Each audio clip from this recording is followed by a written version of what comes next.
पाठीवरती उभं राहूया आणि आपल्या भक्तिगीताने आपल्या भक्तीला आपण सुरुवात करूया. नमा परममंगला गौरव तुला परमवत्सला.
प्रार्थना करूया. आमच्या पवित्र आणि प्रेमळ देव बापा, आम्ही तुझे आभार मानतो, तुझी स्तुती करतो, तुझ्या नावाला आम्ही धन्यवाद देतो देव बापा, कारण तू थोर आहेस आणि आमची काळजी घेणार आहेस प्रभू. खरंच पवित्र देव बापा, तू चांगला आहेस आणि तुझं चांगुलपण हे तुझ्या लेकरांसाठी, तुझ्या विश्वासणाऱ्यांसाठी तू साठवून ठेवलेलं आहे आणि आम्ही आमच्या दैनंदिन जीवनामध्ये तुझ्या चांगुलपणाचा नित्य अनुभव घेत असतो प्रभू. खरंच प्रभू, आम्ही तुला गौरवितो, तुला सन्मान देतो, तुला प्रशंसा देतो प्रभू. मागील आठवडाभर तू आम्हा प्रत्येकाचा सांभाळ केलास, आमची काळजी घेतली प्रभू. देव बापा, आमच्या सर्व गरजा पुरविल्यात. पवित्र देव बापा, आमच्या येण्या जाण्यामध्ये आमच्या सोबत राहिलास आणि मागचा संपूर्ण आठवडा तू आमच्यासाठी आशीर्वादाचा केलास. पवित्र देव बाप्पा, आम्हाला तू आरोग्य दिलास. आम्ही सर्व गोष्टींसाठी तुझे मनापासून आभार मानतो, तुझी स्तुती करतो, तुझ्या नावाला उंचावितो. पवित्र देव बाप्पा, आज जेव्हा आम्ही तुझ्या समोर येत आहोत, पुन्हा आज आमची प्रार्थना आहे, तू आम्हावरती दया कर. पवित्र देव बाप्पा, आमच्या अपराधांची आम्हाला क्षमा कर, आम्हास धुवून शुद्ध कर प्रभू. आणि आज तुझी भक्ती आम्ही करत असताना पावित्र्याने युक्त होऊन तुझी भक्ती करण्यासाठी, तुझ्या समक्षतेमध्ये असणाऱ्या त्या सर्व मोकळीकतेमध्ये भक्ती करण्यासाठी, तुझ्या समक्षतेमध्ये विलीन होऊन जाण्यासाठी आमचं सहाय्य कर प्रभू. आम्ही स्वतःला तुझ्या हातांमध्ये देत आहोत.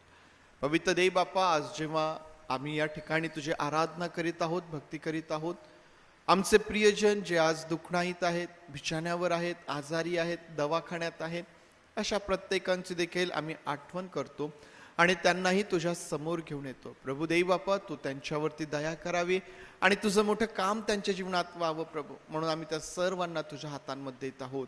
पवित्र देव बाप्पा, तुझ्या लेकरांना तू सुखरूप घेऊन ये. आज तुझ्या मेजासमोर आम्हाला यायचंय, त्याकरता देखील तू आमचं सहाय्य कर. आजची सर्व भक्ती तुझ्या हातांमध्ये देत प्रार्थना आमचा प्रभू येशू याच्या नावात मागतो, म्हणून तू ऐक. आमेन आमेन. बसूया आपण.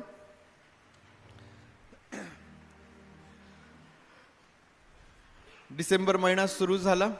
आजचा हा पहिला रविवार आणि डिसेंबर महिना आम्हाला माहिती आहे की आम्हा सर्वांसाठी मोठ्या आनंदाचा, मोठ्या आशीर्वादाचा आहे. ख्रिस्त जन्मोत्सवाची जी तयारी आहे ती सर्वत्र सुरू झालेली आहे आणि असं वाटतं की आत्ताच तर कॅरल येऊन गेली. वर्ष कसं गेलं आम्हाला समजलं नाही.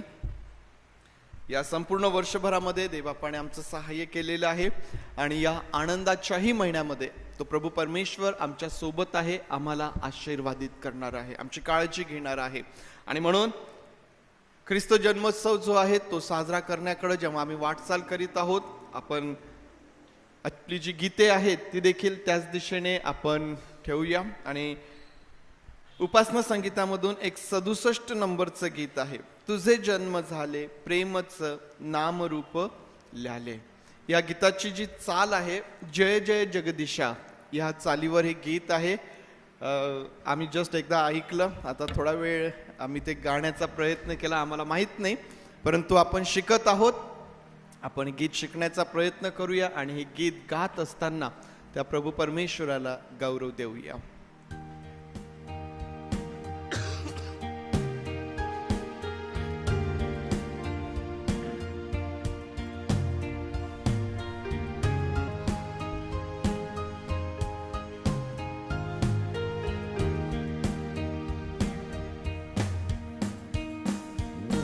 तुझे जन्म झाले प्रेमच नाम रूप ल्याले, नाम रूप ल्याले, धावत घरोघरी आले, घरोघरी आले, जगाचे दैन्य लया गेले,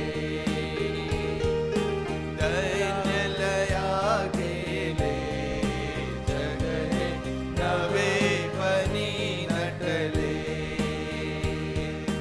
नवेपणी नटले, दूरचे जवळ तुला गेले, जवळ तुला गेले, तुझे तू आलिंगन धरिले, आलिंगन धरिले, राहू दे असेच धरिलेले, असेच धरिलेले, तुझ्याशी अभिन्न झालेले. तू मुझे बल सुख यश मंगल, तू मुझे बल सुख यश मंगल, तू सदया ख्रिस्ता, प्रभु यीशु ख्रिस्ता, मुझे जीवन तुला, तुझे जन्म झाले प्रेमच नाम रूप ल्याले, नाम रूप ल्याले, गावात घरोघरी आले, घरोघरी आले, जगाचे दैन्य लया गेले, दैन्य लया गेले, जग हे नवेपणी नटले. टिळक जे आहेत या गीतामध्ये प्रभू येशू ख्रिस्ताच्या जन्माविषयी ते सांगतात आणि जो शब्द आहे तो शब्द देही झाला आणि मग कशा प्रकारे तो जो शब्द देही झाला त्याप्रमाणे सर्व जगामध्ये जो नवीनपणा आला त्याबद्दल टिळक जे आहेत ते यामध्ये आपल्याला सांगत आहेत. आणखीन या महिन्यामध्ये या गीताला आपल्या समोर ठेवूया, आणखीन चांगली प्रॅक्टिस करत या गीताच्या माध्यमातून परमेश्वराची स्तुती आपण करणार आहोत. आणखीन एक गीत गाऊया, 555 नंबरचं गीत आपल्या सर्वांना येणारं गीत आहे. सर्वजण मिळून गाऊया आणि या गीतातून प्रभूची स्तुती आपण करूया. सांगा मला ती वार्ता की येशू कृपावान.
दुःखित असताना निराश होतो मी, मना आधार द्याया ते सांगा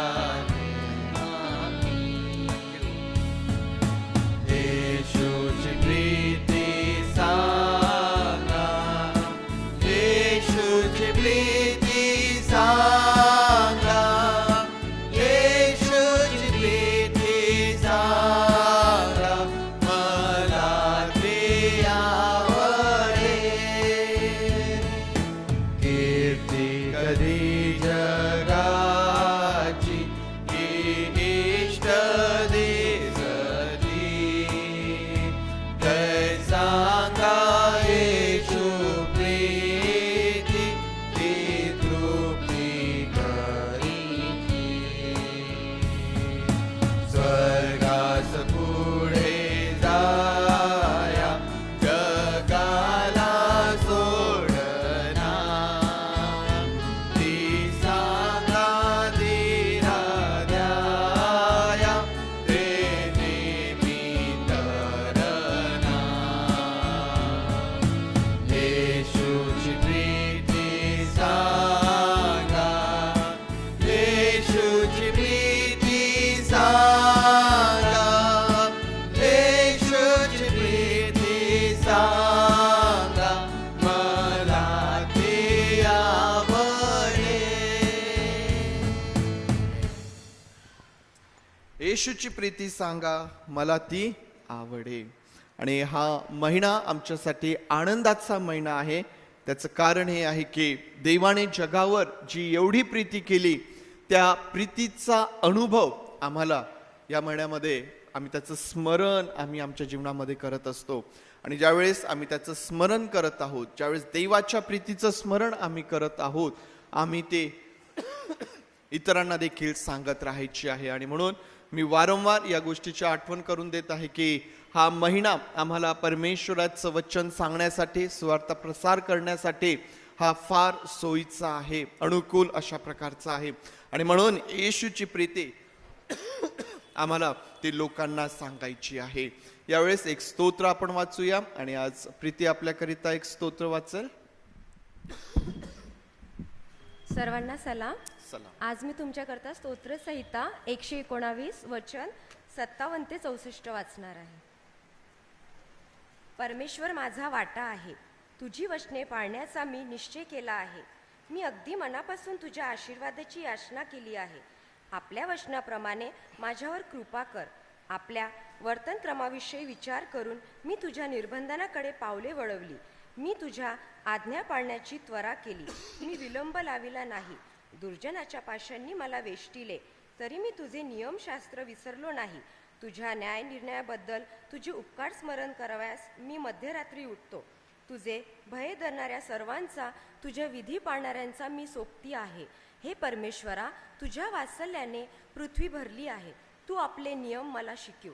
देव बाप्पा वाचलेल्या वचनावर आशीर्वाद देव. मला याच्यातून एवढं सांगायचं आहे की परमेश्वर माझा वाटा आहे. आपण आपल्या जीवनामध्ये आपल्याला कधी दुःख, निराशा येते, आपण प्रार्थना करतो. त्या प्रार्थनेमध्ये आपण कधी कधी ही गोष्ट विसरून जातो की परमेश्वर आपल्या जीवनाचा वाटा आहे. जसे आपल्या आणि तो आपल्या जीवनातून दुःख, नैराश्य दूर करून आपल्या जीवनात आनंद देणारा परमेश्वर आपल्या आयुष्यामध्ये आहे. तर ह्या गोष्टी लक्षात ठेवायची की परमेश्वर आपल्या जीवनाचा वाटा आहे व तो त्याच्या प्रत्येक वचनाद्वारे तो आपल्याला आशीर्वादित करतो. धन्यवाद. प्रभू परमेश्वर देवबापाला उंचावूया, आपल्या ओठांचं स्तुतिरूपी फळ त्याला सादर करूया. आज कपल कॉयर पुढे येईल आणि त्यांच्याबरोबर परमेश्वर देवबापाची स्तुती आराधना आपण करूया.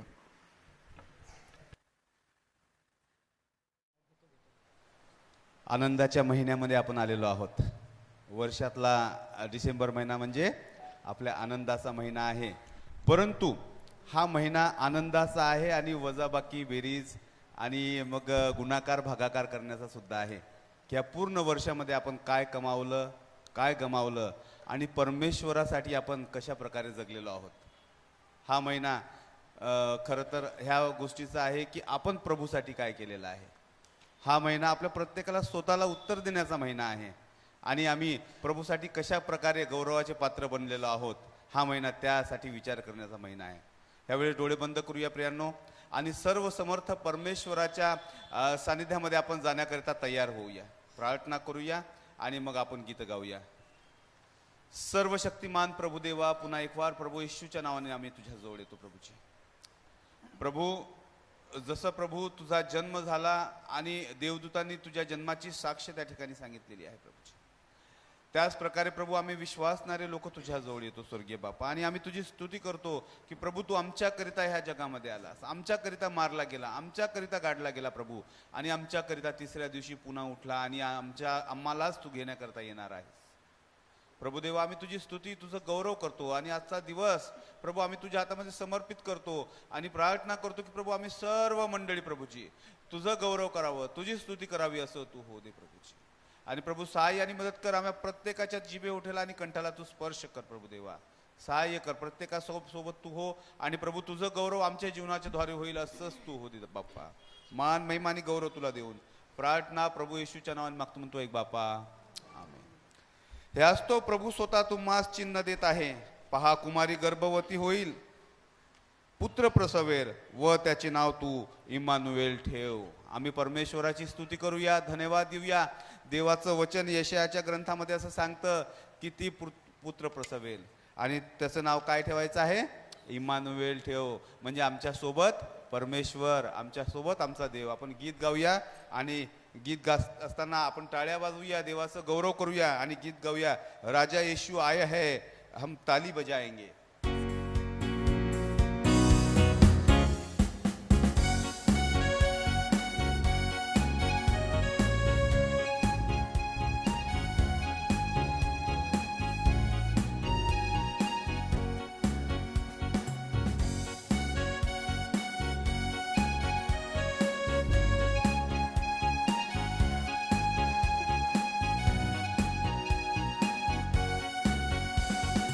राजा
कारण आमच्यासाठी बाळ जन्मला आहे, आम्हास पुत्र दिला आहे.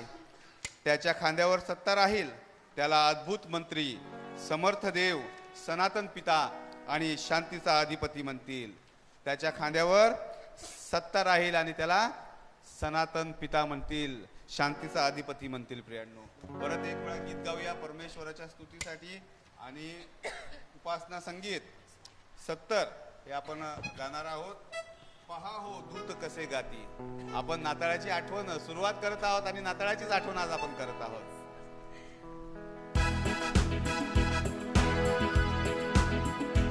टाळ्या वाजूया आणि देवाचं गौरव करूया.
त्याच्या सत्ता वृद्धीला अंत नसणार, शांतीला व त्याच्या सत्तेला अंत नसणार. दाविदाच्या सिंहासनावर बसून तो साम्राज्य चालवेल आणि तेथून पुढे सर्व काळ न्यायाने व धर्माने दृढ व ते स्थिर करेल. परमेश्वराचा आवेश तो सिद्धीस देईल. तोच ख्रिस्त प्रभू, प्रियांनो, आमचा प्रभू आहे. तोच ख्रिस्त आमच्यासाठी या जगामध्ये आला. आणि तोच ख्रिस्त न बदलणारा असा परमेश्वर तो आहे. परत गीत गाऊया, उपासना संगीत 77, देवदूतांचे गाणे. आणि ह्या गीताच्या वेळेस आपण सर्व लोक उभं राहूया प्रियांनो, आणि गीत गाऊया थवा दूतांचा. मला वाटतं आपल्यालाही सर्वांना थोडंसं येत असेल तर आपण म्हणण्याचा प्रयत्न करूया आणि उभं राहूया प्रियांनो आपल्या ठिकाणी.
आपण बसूया. सर्व गौरव त्या परमेश्वराला, सर्व गौरव त्या तारणाऱ्या येशूला. आणि मग मला सांगू द्या प्रियांनो, की देवाचं वचन असं सांगतं, प्रारंभी शब्द होता आणि शब्द देवासह होता आणि तोच शब्द देव होता. योहान कृषुवर्तमान 1 अध्याय आणि 1 वचन. आणि परत असं लिहिलेलं आहे योहान कृषुवर्तमान 1 अध्याय आणि 14व्या वचनामध्ये, की शब्द देही झाला, त्याने आमच्यामध्ये वस्ती केली. ते पित्यापासून आलेल्या एकुलत्या एकाचे गौरव असावे, अनुग्रह व सत्य ह्याने तो परिपूर्ण होईल. जे भविष्यवाण्या जुन्या करारामध्ये झाल्या होत्या, त्या सर्व भविष्यवाण्या नवीन करारामध्ये आम्हाला पूर्ण झालेल्या पाहायला मिळतात प्रियांनो. ज्या झाल्या त्या पूर्ण झाल्या. आणि प्रभू येशू स्वतः म्हणतो, मी पूर्ण करण्यास आलेलो आहे. सर्व गोष्टी पूर्ण करण्याकरता तो ख्रिस्त आमच्यामध्ये आला होता प्रियांनो. गीत गाऊया आणि त्या प्रभूचा अभिषेक आपण पाहणार आहोत प्रियांनो. प्रत्येकाच्या जीवनामध्ये देवाचा अभिषेक पाहण्याची आम्हाला गरज आहे. गीत गाऊया, 13 अभिषेक अमन के राजकुमार.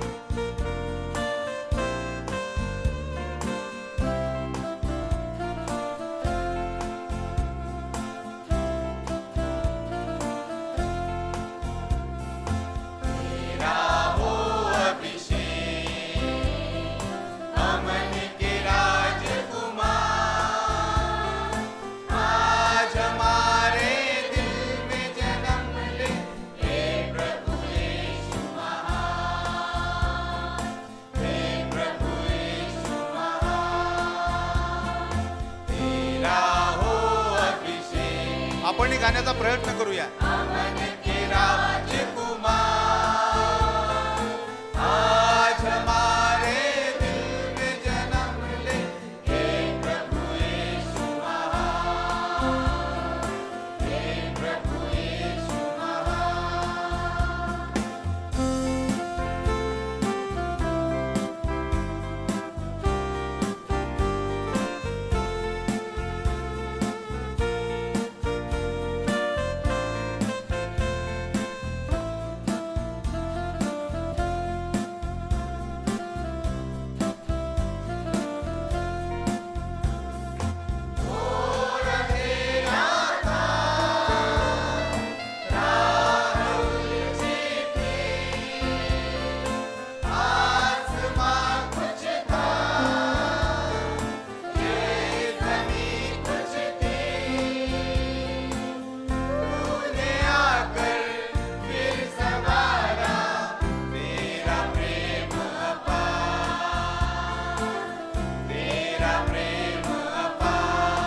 महान, हे प्रभु यीशु महान.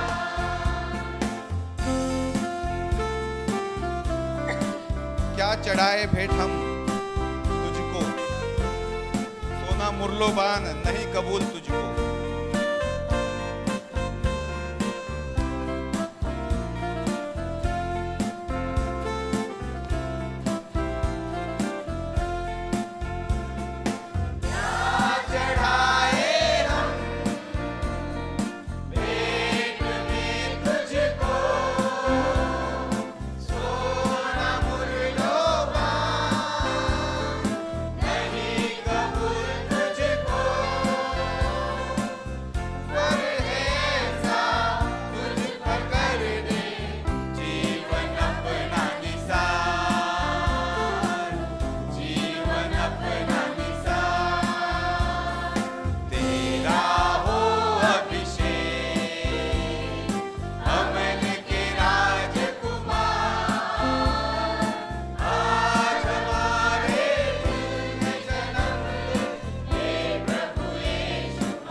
यावेळेस प्रियांनो आपण आपले डोळे बंद करूया, आपल्या जागेवरती उभं राहूया आणि परमेश्वराच्या सानिध्यामध्ये आपण जाणार आहोत प्रियांनो.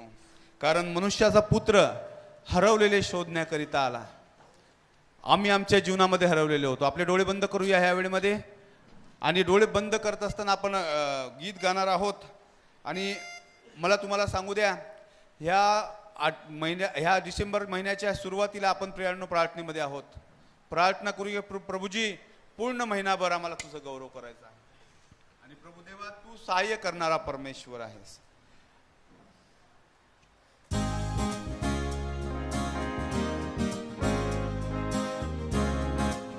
जो कुछ है तूने दिया.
और धन्यवाद तुझे देते हैं प्रभु.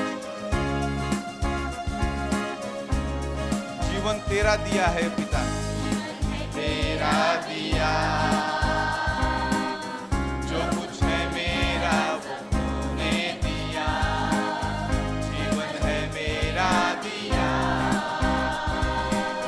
जो कुछ है मेरा सब तूने दिया. धन्यवाद का कटोरा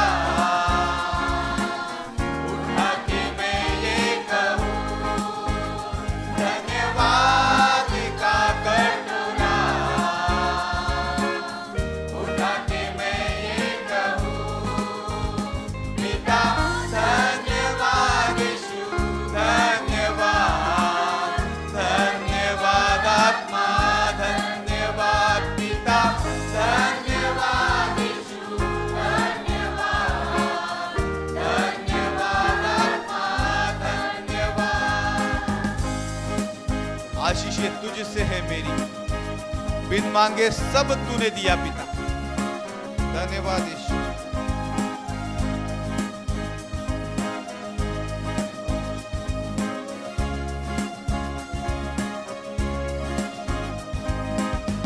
आशीषें तुझसे है मेरी, बिन मांगे तूने है सब कुछ दिया. आशीषें तुझसे है मेरी, बिना तूने है सब कुछ दिया. धन्यवाद का कटोरा उठा के मैं ये कहूँ. धन्यवाद का कटोरा उठा के मैं ये कहूँ. पिता धन्यवाद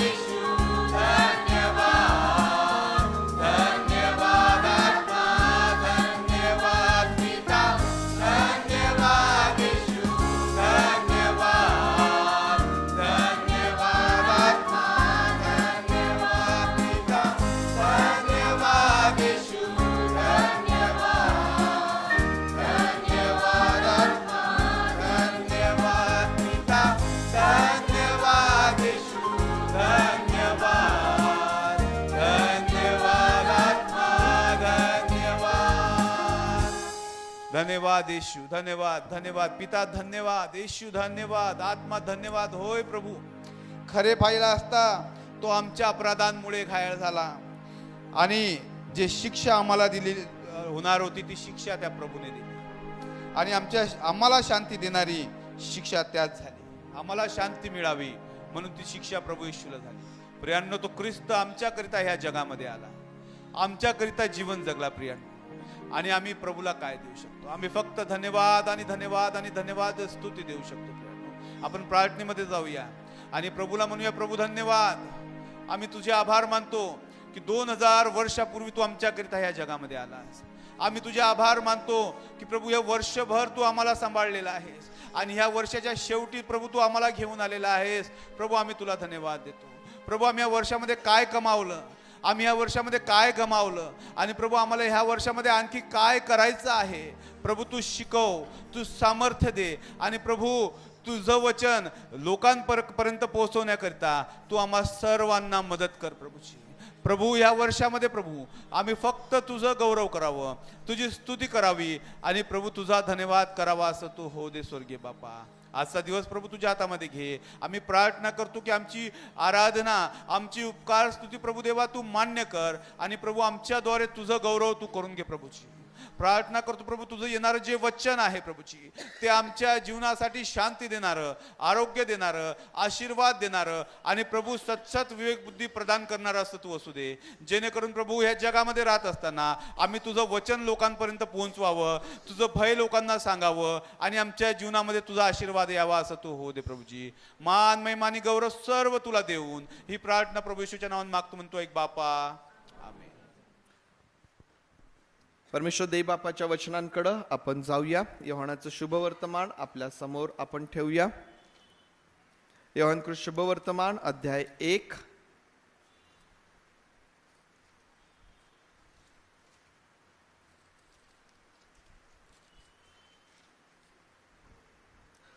वचन 14 पासून तर 18 पर्यंत.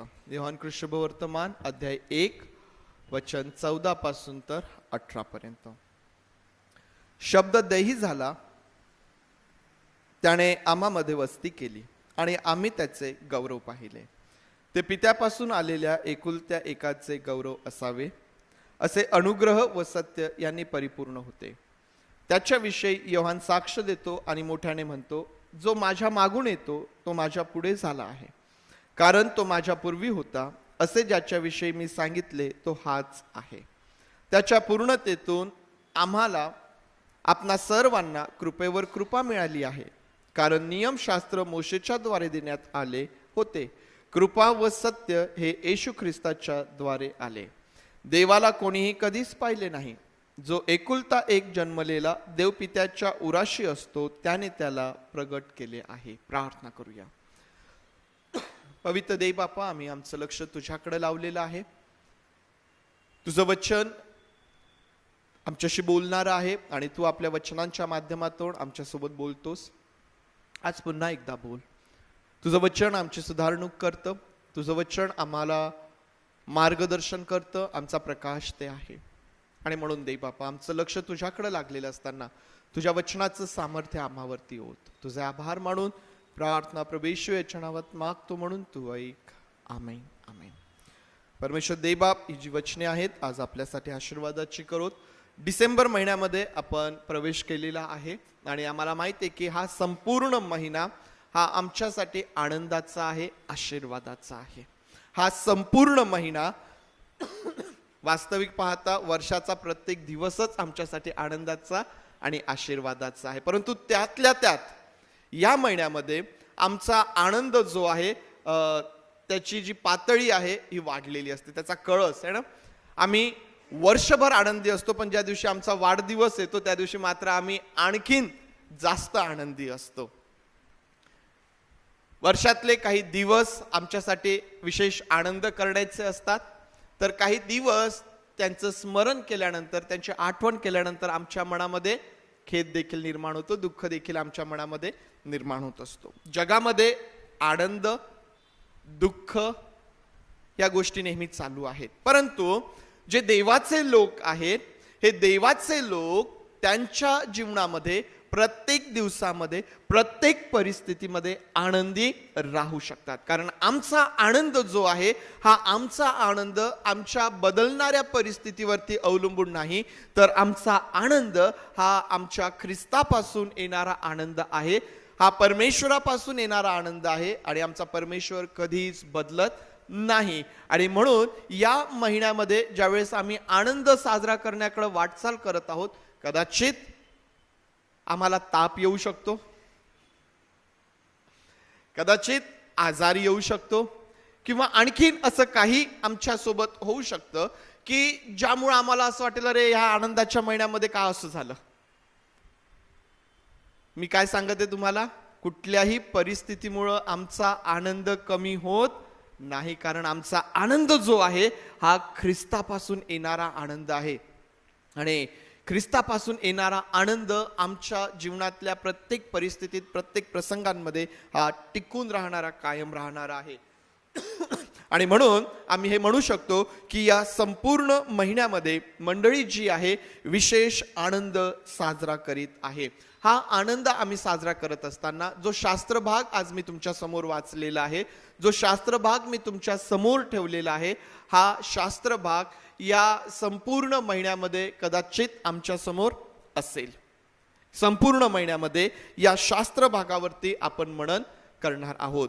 या शास्त्र भागामध्ये याचं जर आम्ही बारीक वाचन केलं, त्याचा अभ्यास केला, तर काही मुद्दे आम्हाला त्यामध्ये सापडतात, ज्यामध्ये आम्ही जर त्यांना जर वेगवेगळं पाहिलं, त्यांचा विचार केला, तर त्यातून असं दिसून येईल आम्हाला की पहिला जो मुद्दा त्यामध्ये येतो, त्याने आम्हामध्ये वस्ती केली. 2, आम्ही त्याचे गौरव पाहिले. 3, त्याच्याविषयी योहानाने दिलेली जी साक्ष आहे. 4, त्याच्या पूर्णतेतून आपल्या सर्वांना कृपा मिळाली आहे. आणि 5, देवपित्याचे प्रगटीकरण त्याने केलेले आहे. शेवटच्या याच्यात सांगितलेले की देवाला कोणीही कधीच पाहिले नाही, परंतु जो एकुलता एक जन्मला, जो पित्याच्या उराशी असतो, त्याने त्याला प्रगट केलेले आहे. या प्रकारे ही काही मुद्दे आहेत की ज्यावरती या संपूर्ण महिन्यामध्ये आपण मनन करण्याचा प्रयत्न करणार आहोत. आणि म्हणून आज त्यामधला जो पहिला मुद्दा आहे की त्याने आम्हामध्ये वस्ती केली, त्याने आम्हामध्ये वस्ती केली, हे प्रतीक किंवा हा विचार आज आम्ही आमच्या समोर ठेवणार आहोत. प्रभू येशू ख्रिस्ताचा जन्म, ख्रिस्तो जन्मोत्सव साजरा करण्याकडे आम्ही पुढे जात आहोत. आणि आम्ही पुढे जात असताना आनंद काय आहे, तर त्याने आम्हामध्ये वस्ती केली. तो आमच्या सोबत राहण्याकरिता या जगामध्ये आला. कोण?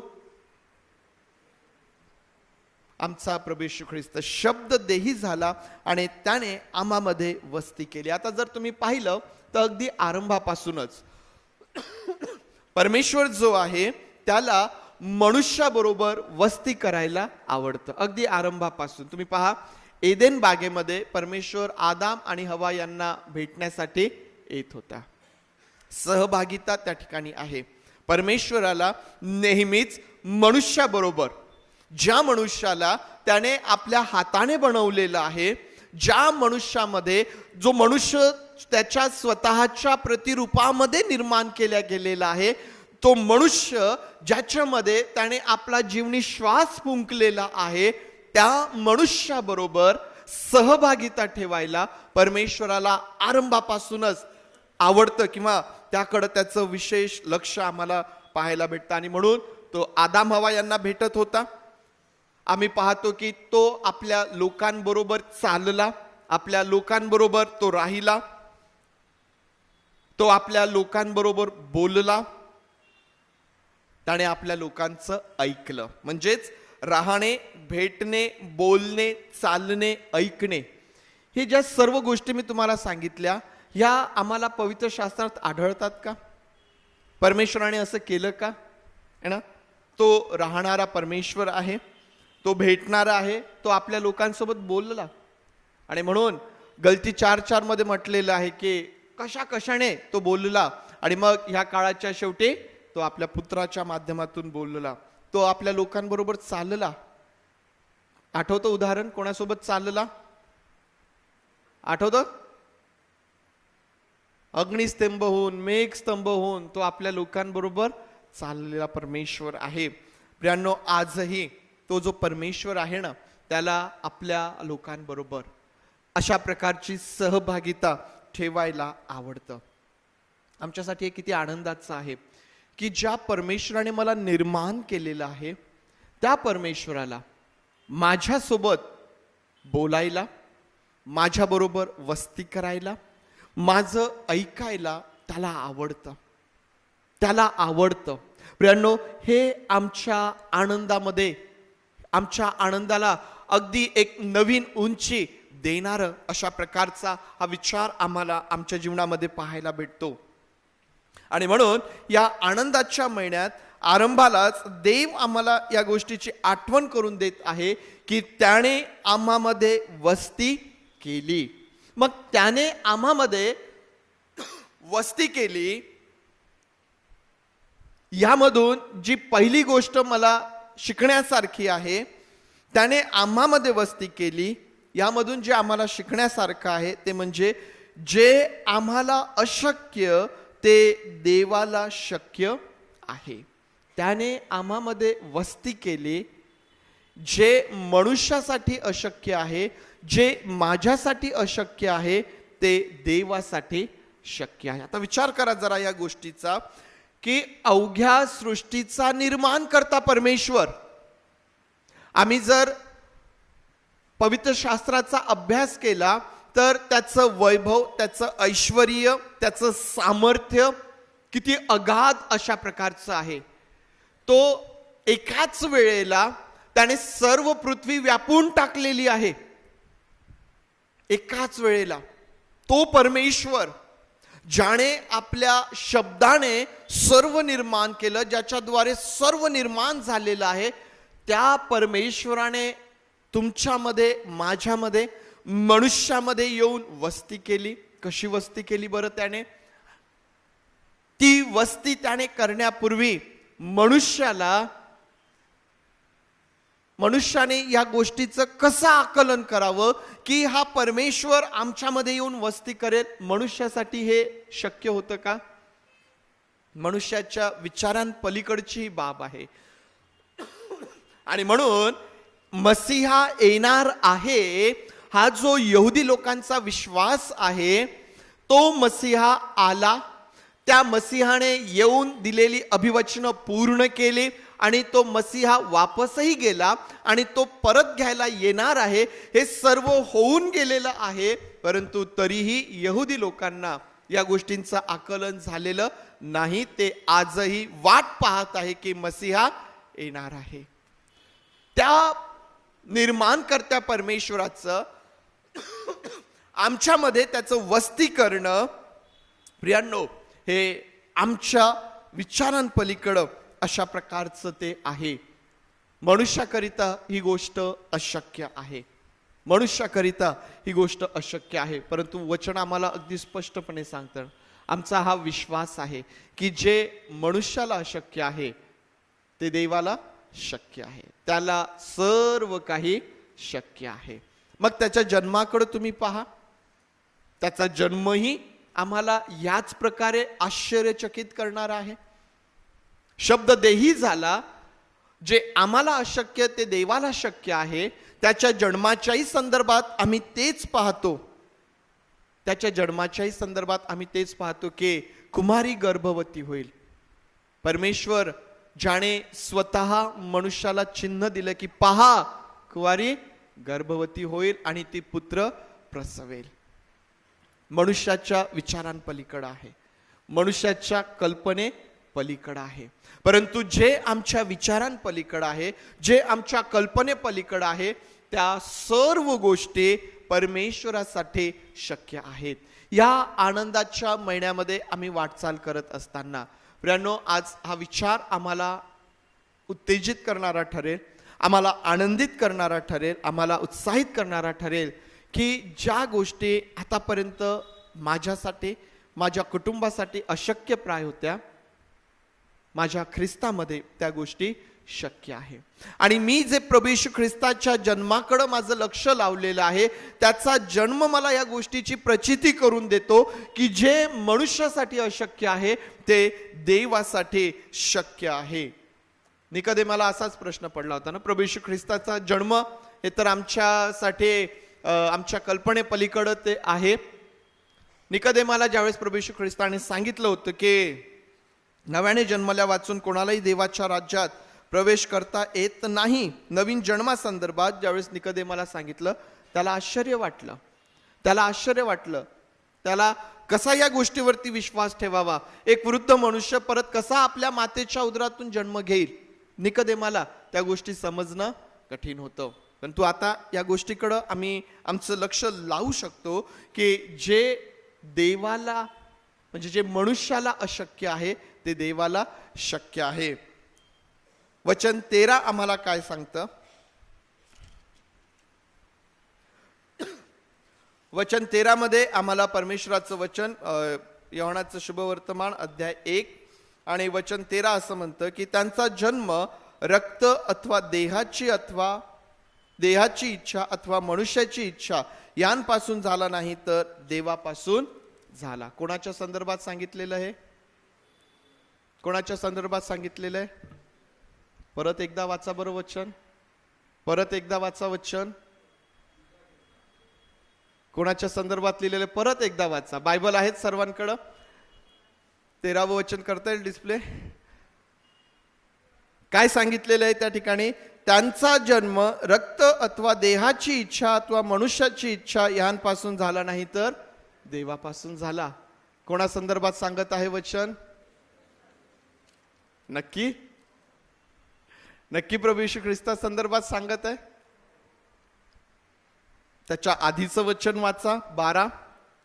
परंतु जितक्यांनी त्याचा स्वीकार केला तितक्यांना म्हणजे त्याच्या नावावर विश्वास ठेवणाऱ्यांना त्याने देवाची मुले होण्याचा अधिकार दिला. देवाची मुले होण्याचा अधिकार दिला. आणि ही जी देवाची मुले आहे त्यांचा जन्म रक्त अथवा देहाची इच्छा अथवा मनुष्याची इच्छा यांपासून झाला नाही तर देवापासून झाला आहे.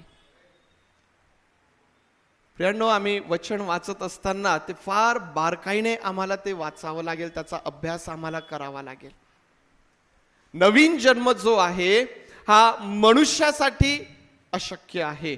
हा रक्त किंवा देहाची इच्छा किंवा मनुष्याची इच्छा यांपासून तो होत नाही तर तो देवापासून आहे.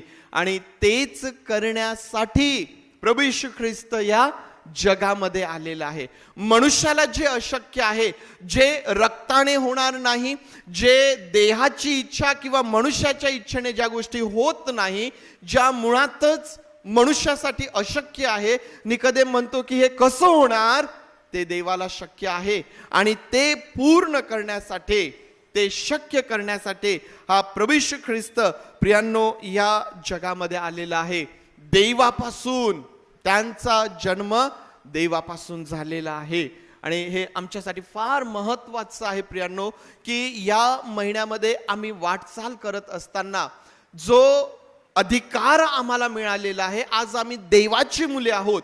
निकोदेमाला ते समजलं नव्हतं, परंतु तुम्हाला आणि मला ते आता समजलेलं आहे की हा जो आमचा नवीन जन्म आहे, जन्मासाठी आम्हाला माहिती आहे की देहाची इच्छा, मनुष्याची इच्छा, कुटुंब प्लॅन करतं आणि त्याप्रमाणे बाळाला जन्म दिला जातो. परंतु नवीन जन्माच्या संदर्भात तुम्हाला आणि मला जी देवाची मुले होण्याचा अधिकार मिळालेला आहे, हा अधिकार रक्त, देहाची इच्छा किंवा मनुष्याची इच्छा यांपासून नव्हे तर तो देवापासून तो झालेला आहे प्रियांनो.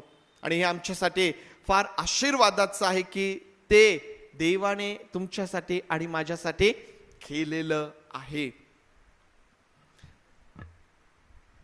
विशिष्ट उद्देश घेऊन शब्द आमच्यामध्ये देही झालेला आहे. विशिष्ट उद्देश घेऊन हा जो शब्द आहे हा आमच्यामध्ये देही झालेला आहे. एक उद्देश आम्ही पाहिलं की जे आमच्यासाठी अशक्य आहे ते त्याच्यासाठी शक्य आहे. म्हणजेच आमचं तारण, आमचा नवीन जन्म हे जे आमच्यासाठी अशक्य आहे, मला सांगा बरं, आम्ही काय आमच्याकडं आहे की ते दिल्याने आम्ही आमचं तारण साधू शकतो? आहे का आमच्याकडं असं काही की मी एवढी किंमत मोजून देतो, मला स्वर्गामध्ये जाण्यासाठी विशेष अधिकार मिळावा? आहे का काही असं आमच्याकडं? आज आमच्याकडं असं स्वतःचं काहीच नाही.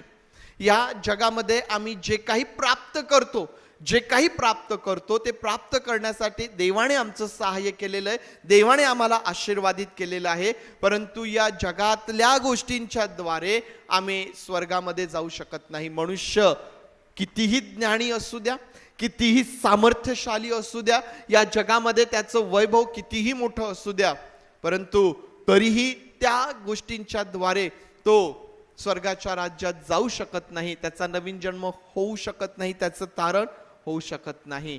मनुष्यासाठी मुळातच ते अशक्य आहे. मग कोणासाठी शक्य आहे? कोणासाठी शक्य आहे? देवाला सर्व काही शक्य आहे. देवाला सर्व काही शक्य आहे. शिष्यांनाही प्रश्न पडला होता की मग कोण स्वर्गाच्या राज्यात जाईल? प्रभू येशू ख्रिस्ताने तेच सांगितलं, मनुष्याला जे अशक्य आहे देवाला सर्व शक्य आहे. देवासाठी सर्व गोष्टी शक्य आहे. प्रियांनो, आणखीन एक फार महत्वाचं, प्रभू येशू ख्रिस्त या जगात आला, त्याने आमचं तारण केलं, आमच्या पापांची क्षमा केली, तो पुनरुत्थित झाला, स्वर्गात चढला, त्या ठिकाणाहून आम्हाला घ्यायला परत येणार आहे. आम्ही त्याची वाट पाहत आहोत. परंतु या जगामध्ये येऊन ज्या प्रकारे त्याने आम्हाला तारण आमच्यासाठी साध्य केलं, त्याचप्रमाणे एक आणखीन गोष्टीचा कित्ता त्याने आम्हाला घालून दिलं. एक उदाहरण त्याने आमच्या समोर ठेवलेलं आहे. आणि ते उदाहरण काय आहे की मनुष्य वासना व मोह यांच्यावर विजयी होऊन देवाच्या इच्छेप्रमाणे जीवन जगू शकतो. आज अनेक जण या गोष्टींमुळं निराश आहेत. काही जणांनी ही गोष्ट आपल्या मनाचा समाधान करून घेतलेला आहे की मनुष्य या गोष्टी करू शकत नाही. मनुष्य देहाच्या वासनांमध्ये गुरफटलेला आहे. मनुष्य वेगवेगळ्या मोहांमध्ये गुरफटलेला आहे आणि आम्हाला त्यावरती विजयी होता येत नाही. मनुष्याला या जगामध्ये देवाच्या इच्छेप्रमाणे शुद्ध पवित्र असं जीवन जगता येणार नाही. काही जणांनी हा समज आपल्या मनाशी करून घेतलेला असतो. परंतु प्रभू येशू ख्रिस्ताने आमच्या समोर हा कित्ता सादर केलेला आहे. हे उदाहरण त्याने आमच्या समोर ठेवलेलं आहे की मनुष्य या जगामध्ये आपल्यावर येणाऱ्या किंवा आपल्या असणाऱ्या सर्व वासनांवरती तो विजय मिळू शकतो. या जगामध्ये मनुष्य राहत असताना जी काही आकर्षण आणि जी काही मोह त्याच्यावरती येतात, त्यावरती तो विजय मिळवू शकतो. मनुष्य वासना आणि मोह यांच्यावरती विजय मिळवत तो देवाच्या इच्छेप्रमाणे जगू शकतो. प्रभू येशू ख्रिस्त या जगात आला, ज्या गोष्टींना आम्ही तोंड देतो त्याला देखील त्या गोष्टींना तोंड द्यावं लागलं. त्याच्यावरही मोह, वासना, लोभ या गोष्टी त्याच्याही समोर होत्या, परंतु त्याने त्या सर्व गोष्टींवर विजय मिळवला. आणि म्हणून त्याच्यासाठी असं म्हटलेलं आहे की मला त्याच्या ठाई कुठलाही दोष आढळत नाही. तो निर्दोष अशा प्रकारचा या जगामध्ये आम्हाला पाहायला भेटतो. प्रियांनो, कदाचित आम्ही आतापर्यंत चुकलो असणार, कदाचित आम्ही आतापर्यंत पापामध्ये गुरफटलेलं जीवन आम्ही जगलो असणार, आतापर्यंत आम्ही त्या गोष्टींमध्ये आम्ही चालत आलेलो असणार, परंतु शब्द देही झाला, त्याने आम्हामध्ये वस्ती केली आहे आणि त्याने आम्हाला हे शिकवलेलं आहे.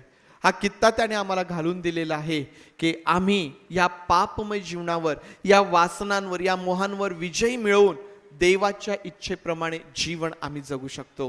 प्रियांनो, आम्हाला त्यासाठी आज स्वतःला परमेश्वराच्या हातांमध्ये देता येईल. प्रभू येशू ख्रिस्त आला, त्याने त्याचं काम, त्याची सेवा, त्याची योजना पूर्ण केली आणि तो स्वर्गात निघून गेला. आज तो आमच्यासोबत वस्ती करतो का? आज आम्हाला या गोष्टीची खात्री आहे का की तो माझ्यासोबत वस्ती करतो, तो माझ्यासोबत राहतो, तो माझ्या कुटुंबात राहतो? आहे आम्हाला खात्री? काय आधार आहे आमच्या खात्रीसाठी? बेस काय आहे? आधार काय आहे? कशाच्या आधारे आम्ही म्हणू शकतो हे? एक वचन आपण वाचूया आणि मग त्या वचनानंतर आम्हाला आणखीन स्पष्टपणे याविषयी बोलता येईल. योहानाचं शुभवर्तमान अध्याय 14 आणि वचन 23 आम्हाला काय सांगतं? योहानाचं शुभवर्तमान अध्याय 14 आणि वचन 23 आम्हाला सांगतं, येशूने त्याला उत्तर दिले, ज्याची माझ्यावर प्रीती असेल तो माझे वचन पाळेल. माझा पिता त्याच्यावर प्रीती करेल आणि आम्ही त्याच्याकडे येऊन त्याच्याबरोबर वस्ती करू. प्रभू येशू ख्रिस्त आपल्या शिष्यांना सांगत आहे की आता मी जाणार आहे. जग आता मला पाहणार नाही. मी तुम्हाला प्रगट होईल, परंतु जग मला पाहणार नाही. आणि मी जाणार आहे. आणि प्रभू येशू ख्रिस्त जाण्यापूर्वी त्याने आपल्या शिष्यांना या गोष्टी सांगितल्या. आणि त्यामध्ये प्रामुख्याने आम्हाला पाहायला भेटतं की तो म्हणतो, ज्याची माझ्यावर प्रीती आहे तो माझे वचन पाळेल. आणि जो माझे वचन पाळेल त्याच्यावरती पिता प्रीती करेल आणि आम्ही येऊन त्याच्याबरोबर वस्ती करू. प्रियांनो, जर आज आम्ही देवावर प्रेम करणारे आहोत तर तो आमच्याबरोबर वस्ती करणार आहे. जर आज आम्ही देवावरती प्रेम करणारे आहोत, प्रीती करणारे आहोत, तर आम्ही त्याचे वचन पाळणारे देखील आहोत. आम्ही त्याचे वचन पाळणारे आहोत. देवावरचं प्रेम आणि प्रीतीमधून वचन पाळणे, ह्या बाबींच्या आधारे आम्ही म्हणू शकतो की तो आमच्याबरोबर वस्ती करणार आहे. मग या आपले डोळे आपण बंद करूया आणि आज स्वतःला हा प्रश्न करूया की खरंच मी देवावरती प्रीती करतो काय? आणि त्याचं परीक्षण आम्हाला यावरून करता येईल की मी त्याचं वचन पाळतो काय? मी कितीही बोललो, परंतु जर मी त्याचं वचन पाळत नाही तर मी लबाडी करतो, मी स्वतःची फसवणूक करतो. आम्ही मनुष्याला तर फसवू, परंतु देवाला कसं आम्ही फसवणार आहोत? वचन अगदी स्पष्ट आहे की जो माझ्यावर प्रेम करतो, जो माझ्यावर प्रीती करतो, तो माझं वचन पाळेल. आणि जो माझं वचन पाळेल त्याच्यावरती माझा पिता प्रीती करेल आणि आम्ही येऊन त्याच्याबरोबर वस्ती करू. या महिन्याच्या आरंभालाच आज परमेश्वराचं वचन आम्हाला आठवण करून देत आहे की त्याने आम्हामध्ये वस्ती केली. त्याने आम्हामध्ये वस्ती केली. प्रियांनो, ही बाब जे मनुष्याला अशक्य आहे ते देवाला शक्य आहे याची आठवण करून देणार आहे. आज आमच्यासाठी काय अशक्य आहे? आज माझ्यासाठी, माझ्या कुटुंबासाठी काय अशक्य आहे? देवाला ते शक्य आहे. प्रियांनो, देवाला ते शक्य आहे.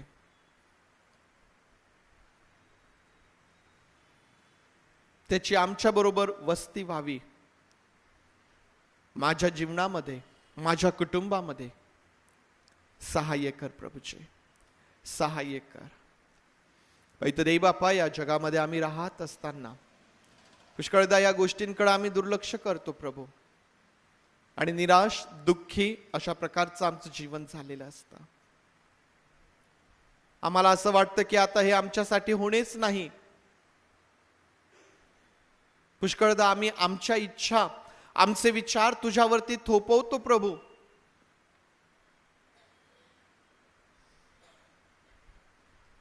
परंतु पवित्र देव बापा, पवित्र देव बापा, ज्या गोष्टी आम्हाला अशक्य आहेत त्या तुला शक्य आहे, हा आमचा विश्वास आहे प्रभू. पवित्र देव बापा, आज आम्ही ज्यावेळेस आमचं लक्ष तुझ्याकडे लावलेलं आहे, आमची प्रार्थना आहे पवित्र देव बापा, आम्हाला तुझ्यावरती प्रेम करायला शिकव. आमच्या सर्वस्वाने तुझ्यावरती प्रीती करायला तू आम्हाला शिकव प्रभू. ही पहिली आणि मोठी आज्ञा आहे आणि हीच आज्ञा आम्हाला आमच्या जीवनामध्ये देव बापा सर्व आशीर्वाद प्राप्त करून देणारी आहे. तुझ्यावरती प्रीती करणे म्हणजेच तुझं वचन पाळणे आम्हाला शिकव प्रभू.